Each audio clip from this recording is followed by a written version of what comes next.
welcome to In Search of the Crystal Skull, an epic adventure into the world of mediocrity. My name is Aaron, My name is Patricia. and today we continue our adventure through the Forbidden Temple of Keanu Reeves.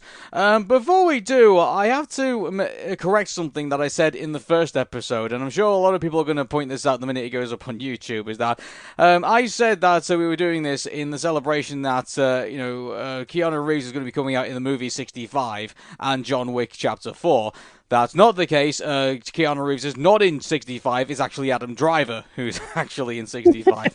So, I guess it does make a lot of sense because I guess they both have like the similar, somewhat neck long hair that's kind of well, like I mean, dark in color. yeah. So, I mean, I can say that anyone with with a mullet, I guess. But for anyone who might have been appalled by that, I do apologize. So, Fair I hope enough. in time you'll grow to forgive me. But anyway, let's continue on with our Keanu Reeves discussion because we have seen the movie, and by the way, we actually are celebrating the 10-year anniversary of this movie. Actually, it's Man of Tai Chi. So, Yes, it is. yeah. And it's very notable to say that not only does Keanu Reeves star in this movie, but this is, as of right now, the only movie he has ever directed. Yeah, and also another thing to note as well that this actually stars the man who actually trained Keanu Reeves in some of his fighting skills, and that is Tiger Chen. So, Yeah, and I'm sure that you've seen Tiger Chen because he has been in several of the Matrix movies as both a choreographer and as minor roles, but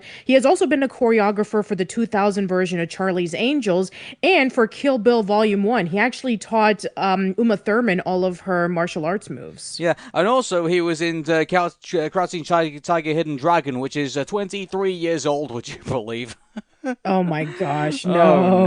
no. Anyway, moving away from how old we are. Yeah, so let's go over to the plots of this movie. So, Man of Tai Chi begins with an investigation with the Hong Kong police officer named Sun-Jing Shi.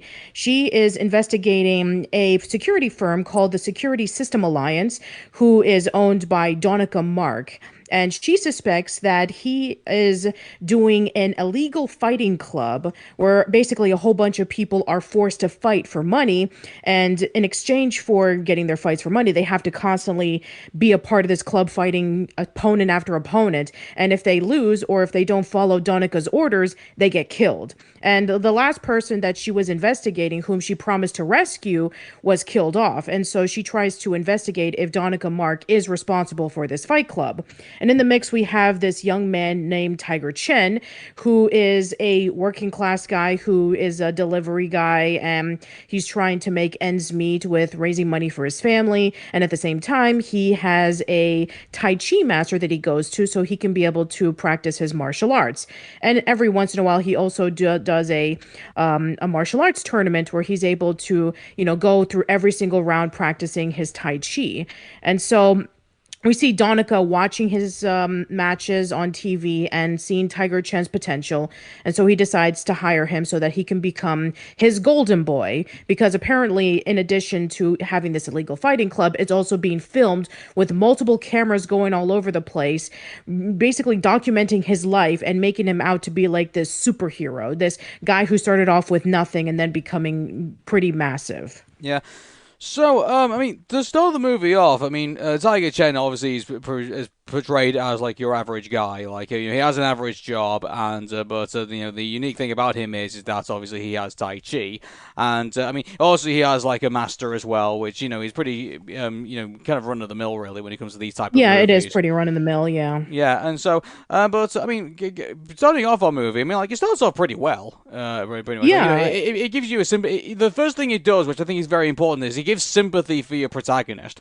Like, he's having to, like, he's not selfish or anything like that. Like, everything he's having to do he's having to work for his parents, he's having to, like, work for his temple and everything like that. Like, he's not someone who, like, is, selfish within himself. Like, obviously those bad habits obviously come in as he becomes tempted by, the will of the fight, if you will. Like, he starts becoming, like, he wants to be more than what he is. And like, he's like, his power starts to kind of consume him. He's sort of like Anakin Skywalker in a way. The way that he kind of like turns to the dark side a little bit.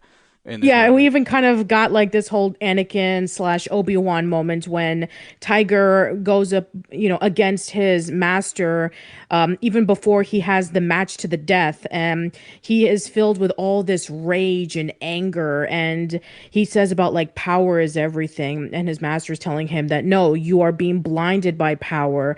That's not what Tai Chi is about. Tai Chi is supposed to be about balance, it's supposed to be about slowing down and reading your opponent's movements. And he seems to forget that more and more as he continues to work for Donica. And we see that his lust for power and wanting to be better than everybody else is more apparent as each match is happening. Yeah. What do you think of the symbolism in this movie? Because the master is shown as like this white and pure and like this humble man like in this temple that like is about to be demolished, and so he's having to rely on other people to help him out. And whether you've got like the big Donaka Mark, Keanu Reeves like all in black and like surrounded by like unhumanly like very modern things, and he's portrayed it all in black and almost kind of like just like this dark shadow. He's like Noob Saibot in a way from Mortal Kombat. Like Yeah, it definitely does play with the yin and yang of the whole message of the story. And we even see the yin and yang symbol throughout the movie, especially when we head over to the temple.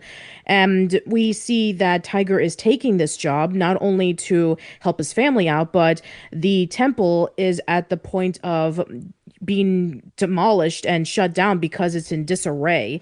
And so he decides to take the job and spending most of his money on getting the temple repaired.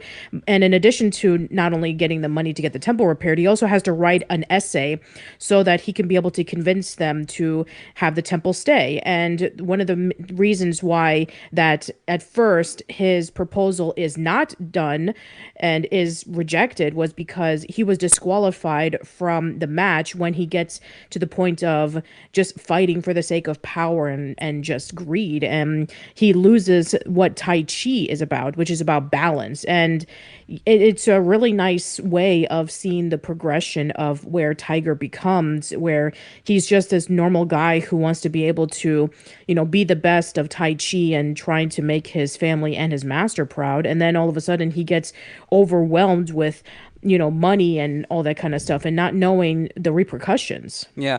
By the way, there's one character we kind of left out in the beginning of the movie, which is Superintendent Wong, who is in on it. Like Yeah, of course he we is. yeah, like he's a Mr. Warden, well, not a Mr. Wardenus in this whole thing, but like he we know from the very just from the get go, that something's not right about this guy.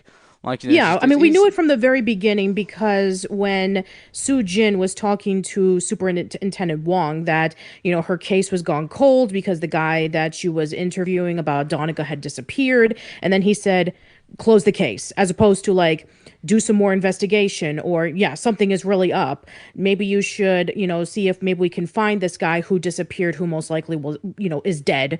But no, he's in on it on the entire thing. And to be quite honest, it was pretty Yeah, I mean, predictable. they made it too obvious, I think. I mean, the one thing they probably should have done is that they should have had him come in and say, like, look, you've been working on this case for a while and you've not got anywhere with it. Like, we've got all these other cases that we need to look at as well where, also kind of make him a bit more sympathetic. Like, he's feeling the pressure about, putting other cases aside just for the sake of, like, chasing this shadow, if you will. A literal shadow in Donica.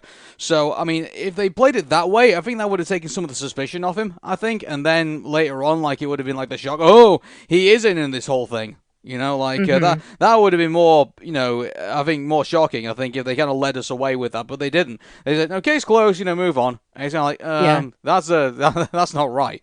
You know. exactly. Yeah, and you can't really Yeah, kind of push it so away of like oh, this is just like a particular culture that happens in like police forces across the world. Like you couldn't just go these guys like that. It was pretty obvious from the get go, pretty yeah, it was much. pretty obvious from the get-go. Yeah. And so, yeah, we basically just have this whole correlation happening. We have Tiger Chen, we have Donaka Mark, we have Xing.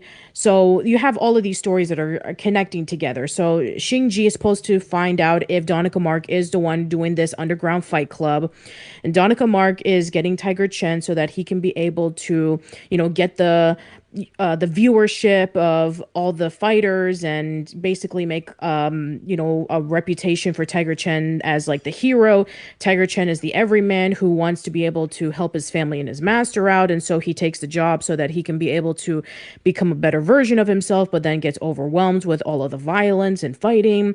And yeah, it all connects into this one major story. So, I mean, the one thing I'll say about the fight scenes in all of this, good grief, like, they go for every type of, like, fighting style that they could. They've got boxers in there, they've got Taekwondo fighters in there, like, they've just got brawlers in there as well, and, like, they've got everybody, from every all sorts of, like, fighting style, mixed up in all of this. Like, during, like, all the times that I was, like, seeing, like, all the fight scenes, I was just saying that thing, I wonder when Butterbean's gonna turn up.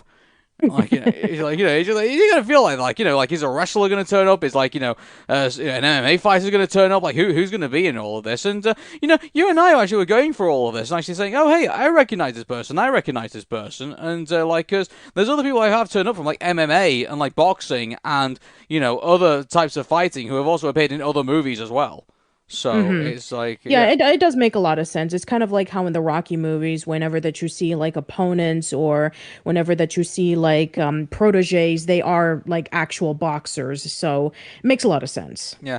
By the way, Jeremy Marinas, who was one of the MMA fighters in one of the fight scenes, he actually turns up in he's one of the stunt actors in Teenage Mutant Ninja Turtles, the unfortunate Michael Bay version.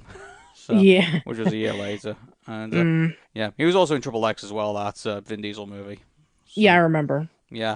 So, yeah, that's the fun thing about this movie. Like, it is going to make you wonder, like, who's going to turn up next. Which, we and I were wondering what was it like. I mean, don't get me wrong. Like, it wasn't going to end up being, like, we were talking about Rocky before. Like, I wasn't expecting like Clubber Lang or like, Hulk Hogan to turn up at any point. Like, Well, I mean, it of wasn't course that not. I mean, obvious.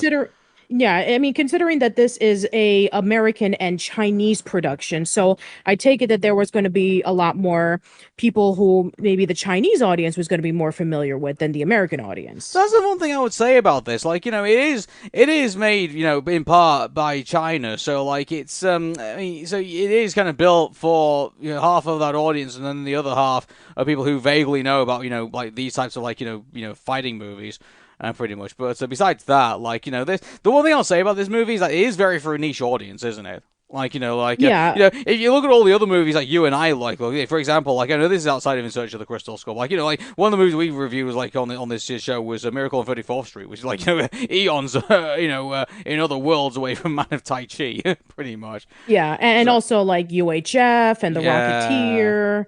So yeah, I mean, I think this is the first time that we've ever covered a martial arts film. Yeah, well, I mean, I think it's the first time we actually, unless I'm wrong, like we've kind of covered a movie that's kind of like ventured away from like Western audiences, pretty much. Like I Yeah, got that's true. I mean, usually whenever I talk about a movie that is from Asia, I would talk about an anime or I would talk about a movie that is an anime like Studio Ghibli, but But never a even then, that's production. Japan. Like, this is the first time I think we're actually kind of stepping foot in China at this point. Yeah, So, and by the way, and if you're going to be the ones pointing out, oh, but you guys talked about in DreamWorks about Kung Fu Panda 3 and Abominable, those were Chinese productions. Yes, they were, but again, it was mostly Americanized. yeah, and they were funded by Jack Black, so. Like Yeah. I think it was yeah, but I mean yeah. The one thing I'll say about there's one bit where remember when they did the thing on the ship, like where he fought like two people at once, and they Yes. try to do this thing where like they put like all this like color and like all these lights and flickering stuff like that, which like if you're in the audience watching that fight, like you must have paid like a ton of money to go watch it, watch Tiger Chen live. It's like you must be pretty disappointed to like only be able to see like bits and pieces of the battle while they get flicking the lights on and off. You know? Yeah, I guess we need to warn our listeners that there's a lot of moments where there's flashing lights and blinking lights. So if you guys are very sensitive towards that, or if you're epileptic, then this is a movie that is, I would give a fair warning about. Funny, I don't know. I really forgot about that actually. Like I don't know. Maybe I'm just used to flashing lights. I don't know. But I mean, yeah, actually, because I turned all the when I was watching it with Patricia, I actually turned all the lights out and to watch it on the screen, and then all of a sudden the lights just like flickering. It's like you know, Yeah. like well, it's pretty It jarring. it literally starts with flashing lights. So again, I want to give a fair warning to those who are going to watch it. Yeah, exactly. Yeah, you would have thought they would have put a message up on the front of the screen, or like somewhere before we watched it. Like maybe they Yeah, did. I that's don't true. I mean, know. I don't know. I mean, I guess it's not like in The Incredibles 2, in which they actually did give warnings about, people who are sensitive to like flashing lights, should like block their eyes away from certain scenes. I'm not sure if they did that when this movie came out in China and in America. Yeah. The one thing I will say though is that I mean, as fun as this movie is, don't get me wrong. Like, the final fight is actually really cool. Like, you see Keanu Reeves and Tiger Chen finally like battle it out, and like student versus teacher in a way. Where that's kind of cool. But it makes me wonder at the very end of the fight. Where obviously Keanu Reeves dies in that in the end of that, and he's there on the floor while Tiger Chen's master is like carrying him away. It goes to me wonder like did they just leave him there to like be be scraped up by somebody? Like, they go outside to the. I'm making a joke, like, we will put him in the dumpster. Because that's where he belongs. But, but here's the thing, like, as much as all the fights and things like that are so much fun, like, let's be honest, it is a pretty one-dimensional movie in a way, with, like, with some subtle messaging putting in the middle of it. Also, there's one bit in a way, which is kind of a bit of a cop-out, really, which is, like, they give away to Tiger Chen that, he's, at one point, the reason why the temple ended up being in danger in the first place because the security company basically put it in that position in the first place. Pretty much, it basically gave the whole thing away, like in the giant production. And then when Tiger Chen goes to gets angry about it, like they tase him and he just falls to the ground, which is like, well, that's sort of sucks. Like, Well, like I mean, it's supposed to be like, yeah, you signed up for this. Now you're paying the consequences. It's but like no, it's like pretty generic. it's pretty. He fights all these people. He basically gets to the point where like he's unstoppable, and a taser stops him. Like, Yeah.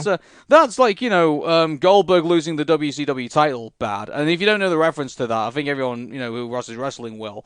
But basically, it's just like, they build up Goldberg to be like this unstoppable machine. He's like 143, and 0, undefeated. And then all of a sudden, like, Scott Hall brings out like a taser, and all of a sudden to Goldberg's like goes down for the 1, 2, 3. It's just such a cop out, that bit, in my opinion. Yeah. But yeah, that's just me. Another thing I would say as well is that as much as this film is fun, and don't get me wrong, this film is fun to watch. It really is, and the build up to all of the very end is also pretty cool as well. And it does have you on gripping, wonder whether this is going to happen. I got to be honest with you though, it's not as fun as the raid. Like the raid where it was like just an ongoing fight. Like that whole thing was fun. Okay. But I mean I don't know. I don't think it's as fun as the raid, in my All opinion. right then. Yeah, so seeing this for Keanu Reeves Month, let's talk about how he directs. And as of right now, this is the only movie he's ever directed. So let's talk about what our thoughts of as a director. I mean, like, not a bad first attempt, I'll say. you know? Yeah, I would say it's not too bad. I mean, he does get some pretty dynamic shots. There's some shots that do feel a little bit too close, where you can't really see the action. And of course, we mentioned before about the flashing lights is very distracting at some parts. But yeah, I would say not a bad first attempt of being a director. I mean, like, he did. Can we honestly say that Keanu Reeves did any, besides some of like the glaring problems that you would have with the first director? I mean, would you say he did anything like really terrible in this movie? No, not really. I would say that as a first director, he did a pretty decent job. I mean, other than like the glaring lights, as we mentioned before, there were some shots that I felt that just felt like a little bit too confusing to keep up with, especially with the fighting scenes. The opening, I think, was able to kind of lead into what was going on, but you did catch up to it pretty quickly, which is fine. And the story felt, pretty consistent and it felt pretty natural. So, yeah, I would say that he did pretty good. I'm sure that if he ever got another chance, I'm sure that he would, take what he had learned from directing Man of Tai Chi and pretty much do what he did better. And Yeah, I think again, like it's not a bad first attempt. I think it's real. I don't see any problems with what he did. Besides yeah, obviously some of the problems that we've pointed out, but like they're forgivable. sure. They're just criticisms, if anything. Like, it's not like you and I have like ripped Keanu Reeves a new one in this, have we? Like, we've praised a lot of this stuff. Like, this movie is actually cool. Yeah, it is. I mean, they made Tiger Chen look pretty good until obviously the minute I suggested, and then the build up to the final fight I think was good. Keanu Reeves, builds himself up as a pretty intimidating antagonist and a boss in this, and so that's pretty good in itself as well. Also leaves a bit of mysteriousness for when we finally get to see what he can do, which I think is real. What you should really do with an antagonist that you start to build up towards the end and into the final third about what's going to happen in that regard. I think there's nothing. Yeah, I think Keanu Reeves directed what I think is a pretty good movie, and I think given if he said he was going to do another one or he was going to do something different, I would be interested to see what he can do. So Yeah. I mean, I don't know if he's going to go up into the levels of people such as like Ron Howard or Clint Eastwood whenever they were transitioning from being actors to directors, but it's definitely a lot better than, say, Steven Seagal. well, given the fact, here's the thing. Well, Steven Seagal. I'll put him. Yeah. I'll put him in one basket. But I mean, Keanu Reeves right now, like right now he's still acting at the moment. Like Yeah. he's not got a reason yet to hang up his acting shoes or anything like that, and so they say, okay, I'm going to put my director's cap on, I'm going to sit in the director's chair, and I'm going to make some flicks. He's not there yet, in his career. No, Like he's not there yet, especially since, as of the recording of this, John Wick 4 is coming out this Friday, and a lot of people are really excited about it. exactly, yeah. So I mean, right now he's got no reason to stop. So, I mean, Yeah. if he's really intrigued by a project he would like to do, I could see him going back into directing. But at the moment, I'm sure he's pretty happy just kind of just going with the flow. Yeah. So, yeah. Yeah, and I guess director out of the way, let's talk about him being the antagonist because very rarely Keanu Reeves plays as the bad guy. He plays as the good guy for a lot of the time. So seeing him as the bad guy was actually pretty refreshing. I mean, he knows how to direct himself as an enemy boss of of a movie. So I was pretty intimidated by him, weren't you? Mm-hmm. Yeah. Yeah, especially where he was like putting on the black mask and he was like finishing off the fighters when the other ones didn't want to, and basically being like this calm, cool, and collected guy who has everything figured out, and just being like really ruthless whenever the fighters refused to kill off the other fighters. So, yeah, I thought that he was pretty intimidating. Yeah, exactly. So, yeah, I think he did a very good job in that regard, and the fact that he creepily was saying to him you owe me your life, pretty much like death out of Puss in Boots, yeah, it was cool to watch him, and if he did play a bad guy again, I would think I would enjoy that performance too. Oh So, yeah, for sure. yeah. Yeah, so I think that one of the things that a lot of people seem to also discuss about, in addition to Keanu Reeves being the, main actor and director, is how the movie did in the box office. It did pretty bad. I mean, if you thought a Scanner Darkly did pretty bad, where it made 7.7 out of a $8.7 million budget, no. We're talking about that this movie only brought in $5.5 million out of a $25 million budget. Yikes! And this movie was released in China as well. Yes. Yeah, and China's a big market right now. I mean, don't get me wrong. It was 2013, so I don't know what the movie going public was like back in at that time in China. But good grief, there's billions of people there. You can get you can get a bunch of people into a theater at least. Yeah, I it's mean, Tiger a lot Chen. of I mean, a lot of movies, for the most part, they basically did a lot in the box office because of the sales in China. Yeah, that's the reason why Avatar's now on the top of the pile, pretty much. Yeah. Yeah.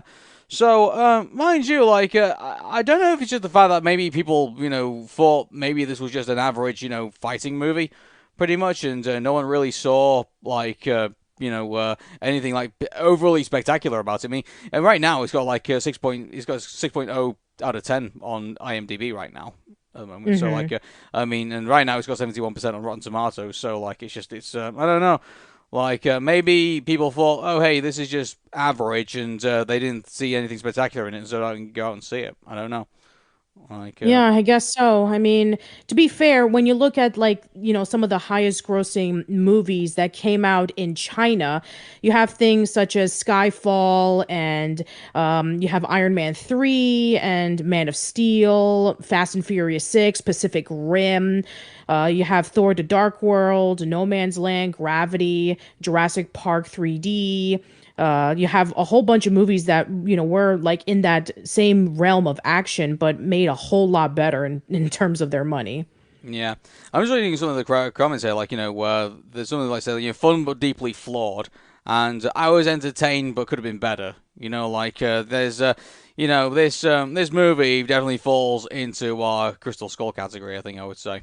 Yeah, I So think that this is one of those movies that perfectly aligns with Crystal Skull because usually whenever that we talk about a movie in Crystal Skull, we either rate it higher or sometimes we even rate it lower, but this is actually like it fits perfectly down the line. yeah. So, I mean, while we're talking about that, I think we should probably give scores. So, All right I then. mean, here's the thing, it doesn't commit any, major sins, and for Keanu Reeves, it's a good first attempt at directing. The one thing I would say is that, unfortunately, there's just some things that do let it down, and I think, dare I say, maybe it could have a little bit more improvement. So, I would say 7.5, I would say. Yeah, I would say maybe seven for me because there are some things that could have been improved. Like maybe the flashing lights could have been trimmed down or maybe even completely removed. Maybe that the story could have been a little bit more tighter. Maybe it could have like been more in depth with the plot and the motivations because I mean, what is Donaka's motivation for even doing this fight club in the first place? I think it's probably like he's just like a sociopathic, rich guy with with more money than sense, probably. Yeah, I Like, guess so, but it still just feels so underdeveloped. It's like usually when a lot of these like organizations, I mean, they're around for reasons. I mean, they actually have like motivations why they do it. They do it because they want to do it for a cause. They do it because they personally felt that this was the right thing to do. They felt that maybe the world that they were around in had let them down, and so they're trying to kind of like retaliate, or maybe they're just doing it because they personally feel that this was the right thing to do. But here it's just some rich guy who decides to get these innocent Chinese men to do a whole bunch of fighting and then just kill them off whenever that they don't listen to him. And then he just goes off and does the next thing just because. And Tiger Chen, his story is pretty interesting. I mean, I have to say right off the bat that his story arc from being just the everyman into a guy who goes too far is pretty fascinating. And also the investigation with Sun-Jing is actually pretty nice. All the other side characters are pretty forgettable though. Like I completely forgot about the attorney that is working with the real estate agents that Tiger Chen goes to so that he can be able to save the temple. I mean, they try to make it as a love interest, but it just doesn't really go anywhere. And you have like the stuff with the master that just feels like pretty generic. He's just there to like say, "Oh, you've gone too far. You need to stay in the path," and just doesn't go any further than that. And yeah, I would just say it's pretty basic. I mean, other than just having Keanu Reeves as the star of the movie and directing it, we probably wouldn't have seen this movie otherwise. no. All right, everybody. Well, I think that's about it, really, for In Search of the Crystal Skull, for at least for Man of Tai Chi, at least. So, Hmm. anyway, our next couple of movies coming up, we are going to be looking at the Matrix sequels. So, we're going to be weighing up against one another and seeing which one is going to be the best. So, we've got another versus coming up in the next Yeah, episode. yeah, this will be fun because the last time that we did Versus was in Nicktoons Movie Month with both of the SpongeBob movies. So, yeah, let's see which of the Matrix sequels that are in Crystal Skull territory was the better one. But until then, my name is Aaron. My name is Patricia. And until our next journey into the Forbidden Temple, Keanu Reeves, take care and bye for now. See you later.